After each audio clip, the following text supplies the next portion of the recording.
Place maintenant à lire la politique. Luce Perrault reçoit Laurent Tello. Bonjour Luce. Bonjour, je reçois Laurent Tello. Bonjour Laurent Tello. Bonjour. Pour votre livre Voyage au bout de la gauche. C'est un livre jubilatoire. Déjà, c'est rare de pouvoir attribuer cet adjectif à un livre politique.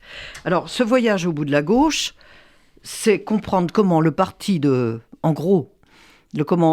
François Mitterrand, le grand parti de François Mitterrand, est devenu un parti rikiki qui compte pour du beurre, comment les écolos se sont plantés, comment le PC a finalement rejoint la NUP en traînant les pieds. Tout ça, c'est la campagne présidentielle mais ça remontait peut-être à beaucoup plus loin, comme vous le dites. Mais je voudrais revenir sur le départ de votre livre, une virée automobile nocturne après le premier tour de la présidentielle par 3 pieds nickelés du Parti socialiste et qui permet de mesurer à quel point tout cela était pas préparé, le manque de lucidité et franchement c'était du n'importe quoi. Les échanges dans la voiture, d'ailleurs ils sont tellement sonnés. Ils n'y ont tellement pas cru à ces 1 et quelques pourcents de Madame Hidalgo qu'ils ratent la sortie de l'autoroute. Oui, c'est un des premiers, c'est le premier On voyage. Se croirait à la fin des Blues Brothers, là, quand ils sont acculés. C'est le premier voyage du livre qui en compte pas mal, puisque je raconte toutes les campagnes présidentielles à gauche. Non, mais c'est vrai que c'est un épisode assez... à la fois croquignolesque et important, puisque c'est le numéro 2, numéro 3 et numéro 4 du PS qui partent du QG de campagne de Hidalgo, où elle vient d'apprendre qu'elle a fait 1,74 à la présidentielle, un record absolu, record de tous les temps pour le Parti socialiste. Et en fait, ils doivent rejoindre... Même pas 27 000 à Paris, c'est fou. Oui, il y a moins d'électeurs qui ont voté pour elle à la présidentielle que d'électeurs qui ont voté pour elle à la municipale pour l'élire maire de Paris. Donc on mesure le gouffre que ça peut représenter. Et en fait, ces 3 personnages du PS, qui sont 3 personnages importants, dont Pierre Jouvet, qui va participer activement, on le verra un peu plus tard, aux négociations qui vont créer la NUP. En fait, ils sont dans la voiture, ils doivent rejoindre Olivier Faure, le premier secrétaire du PS, pour une réunion de crise au siège du PS à Ivry. Mais en fait, ils sont tellement saisis par le score inimaginable d'Anne Hidalgo qu'ils ratent l'embranchement et qu'ils se retrouvent à Orly. Donc, ils mettront 1 heure pour rallier le siège du PS. Mais c'est un moment fondateur parce qu'ils écoutent quand même. C'est symbolique quand même. Mais c'est symbolique et plus que ça parce qu'ils entendent à la radio, parce qu'ils ont que ça à faire, il y a 1 heure de route, ils entendent à la radio que Carole Delga, qui est la présidente de l'Occitanie, vilipende Jean-Luc Mélenchon en direct en disant que jamais on ne pourra s'allier avec lui, que c'est pas possible. Et en fait, c'est ça qui leur fait prendre conscience qu'une alliance avec Jean-Luc Mélenchon est leur seule planche de salut. Voilà, leur seule issue. Alors, tout commence quand même avec la campagne catastrophe d'Anne Hidalgo. C'est ainsi que vous la qualifiez. Oui, parce que c'est une campagne que j'ai beaucoup suivie, parce que j'étais beaucoup avec elle. Oui, on a l'impression d'être derrière la porte, d'entendre tous les échanges, c'est formidable. Je la lâchais pas d'une semaine, d'ailleurs. Elle m'en a pas voulu, d'ailleurs. Oui, on a en fait, entre le moment où elle se déclare, je sais pas si on s'en souvient, mais c'était à Rouen, un peu en grande pompe, sur les bords de la Seine rouennaise, en septembre, il faisait beau, il faisait chaud. Et on se disait à cette époque-là que Anne Hidalgo, même si elle n'avait jamais eu l'expérience d'une campagne nationale, allait tout casser en fait. Elle en était. C'était le bon profil, comme on dit. Oui, elle cochait pas mal de cas. C'était une femme, malgré le clivage qu'elle peut susciter, elle est quand même maire de Paris pour la 2e fois. Et puis surtout, personne ne voulait y aller au Parti socialiste. Bernard Cazeneuve a déclaré forfait. Et derrière, François Hollande, ce n'était pas possible à ce moment-là, donc il n'y avait pas grand monde. Donc quelque part, entre guillemets, elle s'est sacrifiée pour la bonne cause socialiste. Elle en avait envie quand même. Bien sûr qu'elle en avait envie. Même si elle avait juré de ne jamais y aller. Bien sûr, mais ça, c'est le propre des femmes et des hommes politiques. Elle avait juré aussi qu'elle n'augmenterait jamais la taxe foncière, qui a été augmentée de 50%. D'accord. Alors, tout est erratique dans la campagne d'Anne Hidalgo. Il y a un épisode que vous racontez vraiment très brillamment, et je crois que c'est ce qui illustre le mieux cette campagne. Vous intitulez cet épisode, une femme dans le train. Oui, une femme dans le train. Non, mais c'est vrai, comme vous le dites, c'est un peu symptomatique de sa campagne, c'est-à-dire qu'elle part le matin pour rejoindre des élus, il y a plein de journalistes qui l'attendent à La Rochelle pour ce qu'on appelle une visite de campagne, donc il y a toute une journée qui est organisée, on sait à quel point c'est compliqué d'organiser ça. Et en fait, sachant que Christiane Taubira va se présenter, que ça représente une menace quand même pour sa candidature, elle est dans le train. Alors, on n'aura jamais le fin mot de l'histoire, mais je pense, moi, qu'elle a parlé au téléphone avec son mari, Jean-Marc Germain, un ancien député. On y viendra, le rôle du mari après. Et là, elle prend la décision totalement à la fois impromptue et pas préparée de rentrer à Paris illico, donc de s'arrêter à Poitiers pour repartir. Elle négocie dans le train un plateau au journal télévisé de TF1 le soir même pour annoncer quelque chose. Et en fait, mais quoi ? Toute la journée, qui est quand même une journée très, très particulière, on ne saura pas avant 20h30, au moment où elle parle. Olivier Faure, le responsable du Parti Socialiste, n'est pas dans la boucle. Non, ils sont pas. Il y a une visio qui s'organise en début d'après-midi, mais Anne Hidalgo ne veut pas dire de quoi il s'agit. En fait, Olivier Faure et les très proches seront mis au courant, mais pas avant 18h.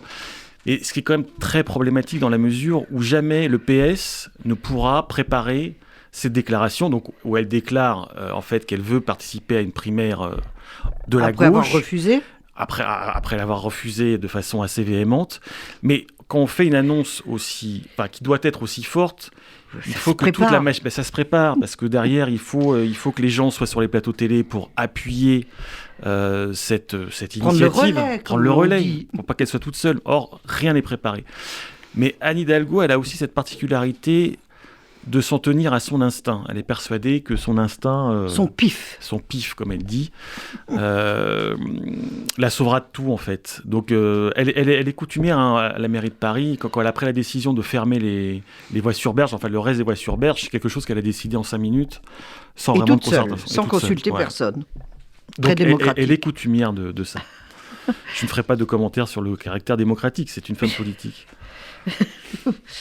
Quand même, sans consulter personne, elle est élue, mais elle a des adjoints tout de même. Oui, elle a des adjoints. C'est vrai que souvent, les adjoints ne sont pas toujours mis au courant de décisions qu'elle prend et qui sont souvent décisives en fait. Alors, il y a 2 problèmes que vous évoquez très très bien dans cette campagne. Ce sont quand même les rapports d'Anne Hidalgo, de sa petite cour et du PS, Olivier Faure. Ils ne se parlaient même plus à la fin de la campagne.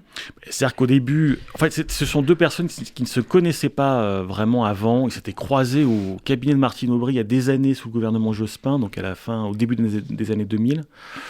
Ils ne se connaissaient pas. Je pense qu'au début, la candidate officielle du Parti Socialiste et le premier secrétaire du Parti Socialiste ont fait semblant de pouvoir travailler ensemble. Sachant très bien que les 2 caractères ne s'accordaient pas et que de toute façon tout ça était assez illusoire. Ce qui est assez étonnant, c'est que la mésentente entre les 2 ait pris des proportions aussi grandes et aussi rapides.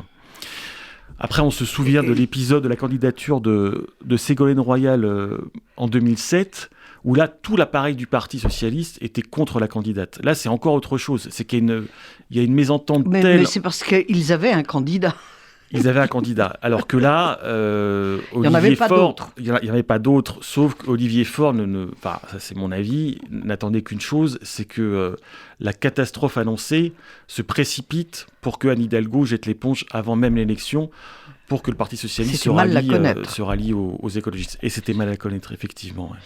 Ouais. Vous parlez aussi, bien sûr, de l'incontournable de Monsieur Hidalgo, c'est-à-dire Jean-Marc Germain et de la petite troupe de courtisans qui ont quand même aussi précipité les choses. Oui, alors, sur la petite... Ils ont alimenté la catastrophe.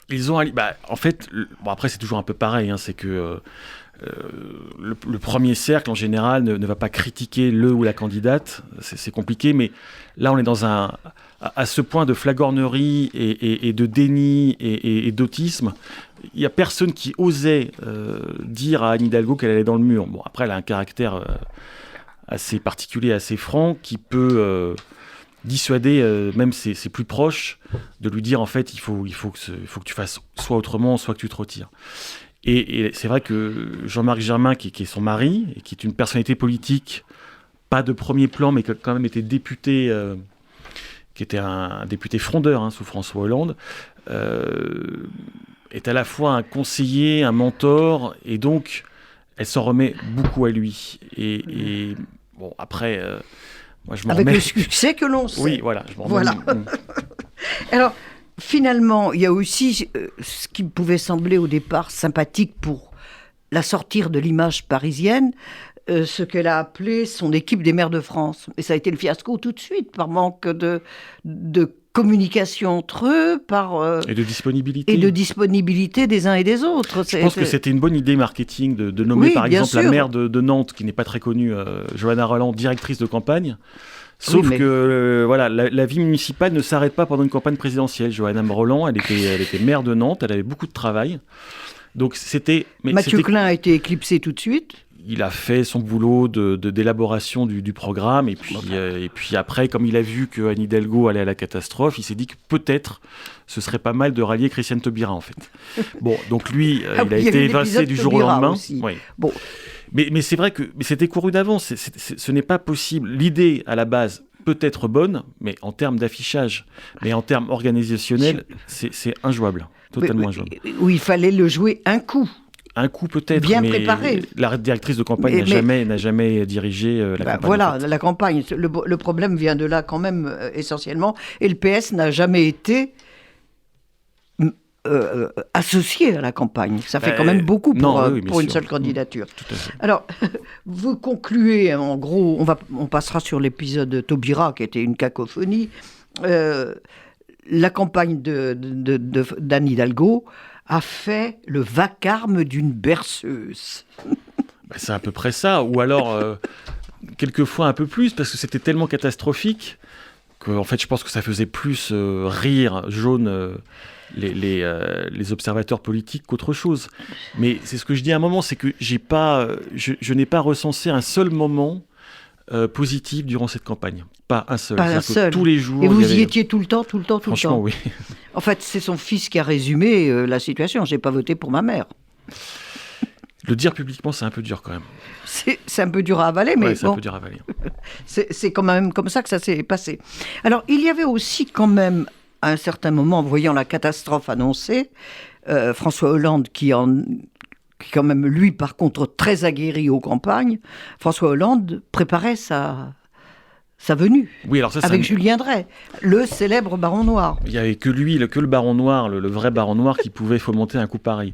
Oui, là, c'est que j'ai été informé de cet épisode dont on n'a pas du tout parlé, qui était que Oui, mais c'est très intéressant et symptomatique. le fait que François Hollande, en fait, s'est préparé jusqu'au dernier moment. Donc, en tant que président, en tant qu'ancien président de la République, il a à disposition toute une équipe de conseillers, de jeunes énarques qui bossent pour lui, en fait. Puisqu'en fait, on voit bien, il écrit des bouquins régulièrement, il intervient régulièrement sur les plateaux. Ah, il ne se laisse pas oublier. Il ne se laisse pas du tout oublier. Il est toujours très, très au courant de la vie politique française. Et donc là, Mais c'est Julien le cœur Drey... de sa vie. C'est ce qu'il dit lui-même, c'est que jusqu'à son dernier souffle, il fera de Voilà. la politique. Et donc Julien Drey, l'un de ses plus proches politiquement, avec lui, se sont dit, mais il y a un coup à jouer en fait. Anne Hidalgo va tellement dans le mur qu'il y a un coup à jouer. C'est tellement évident. C'est tellement évident qu'en janvier-février, Hollande, s'il est en ordre de marche, peut faire une espèce d'entrée fracassante et éclatante au sein de la campagne et Et mobiliser tout d'un être coup. vu comme le sauveur du PS. Même les anciens frondeurs. Alors là, écoutez, je ne suis pas sûr quand même, parce que Hollande c'est pour ça qu'il n'y est pas allé, c'est qu'il avait quand même le sentiment et la lucidité de voir qu'il ne plaisait pas à tout le monde, même au sein du Parti Socialiste. Alors, pour en arriver à la NUPS, il y a quand même, il faut évoquer aussi, bon, l'épisode Taubira, c'est éphémère. un coup pour rien. Un coup pour rien. Et la campagne de Yannick Jadot. Alors la campagne de Yannick Jadot est, pour moi, tout aussi Parasité en catastrophique. permanence par... par la primaire, puisque Sandrine Rousseau, qui explose médiatiquement à ce moment-là, était pour moi l'antithèse de ce que pouvait être Yannick Jadot. Sauf que le problème, c'est qu'elle a perdu la primaire et donc elle aurait dû se retirer, se mettre au service du candidat. Se mettre au service du candidat, ce Mais qui elle ne a s'est jamais produit. une puissance de nuisance, comme vous dites. Capacité de nuisance qui est énorme et un besoin d'exister qui l'est tout autant. Donc c'est compliqué, parce que le Parti écologiste est un parti quand même qui est encore très jeune, qui est encore bricolé. Donc quand on a deux personnalités aussi fortes qui s'entrechoquent pendant une campagne présidentielle, c'est voué à l'échec. Il n'y a pas d'alternative. C'est très très bien expliqué par Denis Pingot, qui était le communicant de Yannick Jadot. Oui, Denis Pingot, moi je raffole de ces seconds rôles un peu dans l'ombre, qui sont des personnages très importants mais qui n'apparaissent jamais dans la lumière. Bien sûr. Et Denis Pingot est un conseiller. Mais c'est pas n'importe qui. Non, mais bon, alors, comme je le connaissais, donc il me faisait un compte rendu très circonstancié et très régulier de la campagne de Jadot de l'intérieur. Donc, ce qui m'a permis de comprendre et de relater à quel point la campagne de Jadot n'a jamais pu décoller. Jamais. Et pourquoi son grand ami Daniel Cohn-Bendit n'est-il pas venu à son secours? Trop macroniste? Parce que Yannick Jadot ne lui a jamais demandé. C'est aussi stupide que ça? C'est pas aussi stupide que ça, mais Jadot estime que Daniel Cohn-Bendit est devenu, comme vous dites, très ou trop macroniste, même si Daniel Cohn-Bendit, selon mes informations, et le président Macron ne se parlent plus depuis 3 ans au moins. Yannick Jadot, il faut comprendre, je ne sais pas s'il va rester en politique, c'est encore une question que lui-même se pose, je pense, est un grand solitaire et il n'est pas du tout enclin à faire appel à qui que ce soit pour essayer de rassembler ou de donner une image de plus grande envergure en fait. Je pense que c'est un défaut qu'il faudrait qu'il corrige s'il veut rester un homme politique de premier plan. Ouais. Et puis, il y a aussi la campagne de Fabien Roussel qui a compté et qui a marqué. À gauche, c'est nouveau, ce sursaut du PC. En fait, je pense que Fabien Roussel a fait une campagne qui a marqué, parce qu'il était sur des thèmes qui étaient, à mon avis, assez porteurs. Et je pense que lui-même le savait, qu'il ne pouvait pas espérer beaucoup plus. Mais pour l'avenir du PC, je pense que c'est très, très important. Ouais. Après, il a quand même fait preuve... ça, c'est l'avis de Mélenchon d'un péché originel, c'est qu'il ne s'est pas retiré au bout du bout pour Jean-Luc Mélenchon. Possiblement, arithmétiquement, ce sont les points qui ont manqué à Jean-Luc Mélenchon pour être au second tour. Mais c'était un acte fort quand même. On peut imaginer que Fabien Roussel fasse la campagne qu'il a faite, donc plutôt bonne, plutôt punchy, en essayant de ravaler... Une vraie campagne politique. Une vraie campagne politique, tout en... beau joueur se retirant pour Jean-Luc Mélenchon au dernier moment. Rien ne l'empêchait, il ne l'a pas fait. Et pourquoi, selon vous? La mésentente entre Jean-Luc Mélenchon et Fabien Roussel, je pense, y est pour beaucoup. C'est plus une vieille histoire de trotskiste, lambertiste et PC traditionnel? Non, je pense pas. Non, ça n'a pas joué, ça? Je pense pas. Peut-être, mais je ne pense pas. Non. Alors, en fait, la seule campagne qui est vraiment, en dehors de celle de Fabien Roussel, qui a vraiment bien fonctionné, c'est celle de Jean-Luc Mélenchon. En quoi était-elle, pour vous, la meilleure des campagnes? Alors, c'est la meilleure des campagnes parce que c'était la 3e de Jean-Luc Mélenchon et que toute son équipe de campagne était quasiment la même depuis 2012, en fait. Oui, mais il fallait faire oublier beaucoup de choses quand même. Il fallait faire oublier les dérapages de Mélenchon.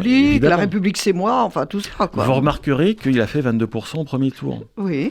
Donc, quand je dis, je n'émets aucun jugement de valeur quand je dis que la campagne de Mélenchon est la plus réussie, c'est qu'il arrive... ces équipes sont tellement en ordre de marche, sont tellement au diapason, il n'y a tellement aucune petite histoire, contrairement aux autres candidats, que c'est une campagne qui est déroulée comme du papier. C'est huilé. C'est huilé, comme du papier à musique, mais au risque de la monotonie. Parce qu'en fait, il n'y a aucun fait saillant durant la campagne de Mélenchon. Alors, pour moi, on savait ce qu'on allait entendre, voilà. On savait ce qu'il allait dire. On n'était pas déçus. La seule préoccupation de Mélenchon et de ses équipes, c'était d'éviter le moindre dérapage qui pouvait le disqualifier pendant la campagne. Et mission réussie. Et c'est ce qu'il a fait. Alors, il y a quand même aussi, dans les acteurs de l'accord, au détour, il y a un portrait d'un drôle de citoyen, Julien Bayou. Expliquez-nous. Julien Bayou, donc c'est le secrétaire national des Verts. Oui. Donc on le connaît encore mieux depuis son histoire qui est toujours en cours, d'alerte pour des violences morales. Oui. Et puis, Julien Bayou, il vient de... C'est pas un homme politique comme les autres, dans la mesure où c'est un activiste. Non, c'est pas Manuel Bompard. Non, c'est pas Manuel Bompard. C'est un activiste qui est assez insaisissable, qui est assez perso aussi, un peu comme Jadot. Et donc, il fait perso les choses... plus perso. C'est compliqué. C'est compliqué pour une campagne présidentielle pour les écologistes, alors que tous les enjeux, toutes les problématiques qu'il porte, ce sont quand même les problématiques que tout le monde, qui sont prioritaires aujourd'hui. Mais est-ce que c'est pas ça qui a fait que finalement tout le monde a signé avec Mélenchon? C'est que tous avaient des problèmes et des valises très lourdes à porter. Exactement, que ce soit pour Bayou et le Parti écologiste, que ce soit pour Olivier Faure et le Parti socialiste, la seule planche de salut, c'était de trouver une alliance électorale avec Mélenchon. Et peu importe que ces partis-là soient inféodés, c'était le seul moyen pour eux de ne pas sombrer et de ne pas mourir. Et puis après, il y a eu la fondation de la NUPS. Alors là, je vous laisse raconter quand même tous les petits secrets et le fameux troisième homme que personne connaît, le président du PRG. Ah oui, tout à fait. Non, mais c'est vrai que j'ai essayé de reconstituer dans le livre. C'est trop drôle, on se croirait dans une comédie. Non, mais je vais pas tout déflorer parce que j'ai essayé de reconstituer jour par jour la grosse vingtaine de journées qui ont présidé aux négociations de la NUP. Mais c'est vrai qu'il y a des acteurs qui sont complètement passés sous le radar, qui ont joué un rôle essentiel. Comme Guillaume Lacroix, le président du Parti radical de gauche, qui fait l'intermédiaire entre Olivier Faure et Jean-Luc Mélenchon. Et je pense que c'est vraiment... ça a été la cheville ouvrière. Et ça a été, oui, la cheville ouvrière qui donne ce déjeuner, à mon avis, qui est l'élément fondateur de la NUP, d'un déjeuner près de la gare de l'Est entre Jean-Luc Mélenchon et Olivier Faure. Dans un rad comme les amis Mélenchon. Et un déjeuner qui devait durer 1 heure et qui a duré 4 heures, où les deux hommes se sont reniflés puis trouvés. Et ça a été le basculement pour la possibilité d'un accord. Alors, donc... Il est parvenu à ses fins, quelque part, Mélenchon.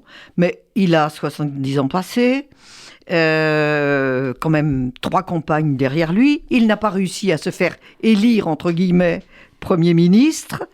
Est-ce que le positionnement, par exemple, pour conclure, le positionnement d'un François Ruffin n'annonce pas, justement, une autre NUPS ?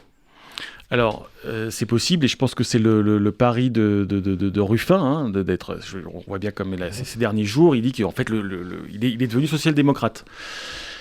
Donc en fait, tout le monde, si Mélenchon s'arrête, à mon avis, ce que lui-même ne sait pas encore, tout le monde essaie de se positionner pour essayer de reprendre le sceptre, évidemment. Bien, c'est un voyage au bout de la gauche, c'est passionnant, vous le lirez, mais vraiment comme un roman. Il faut absolument lire ce livre si vous voulez comprendre la situation politique actuelle. L'auteur, c'est Laurent Tellot, c'est publié chez Stock et ça s'appelle « Voyage au bout de la gauche » ou, moi je dirais, comment faire de grands partis des partis rikiki.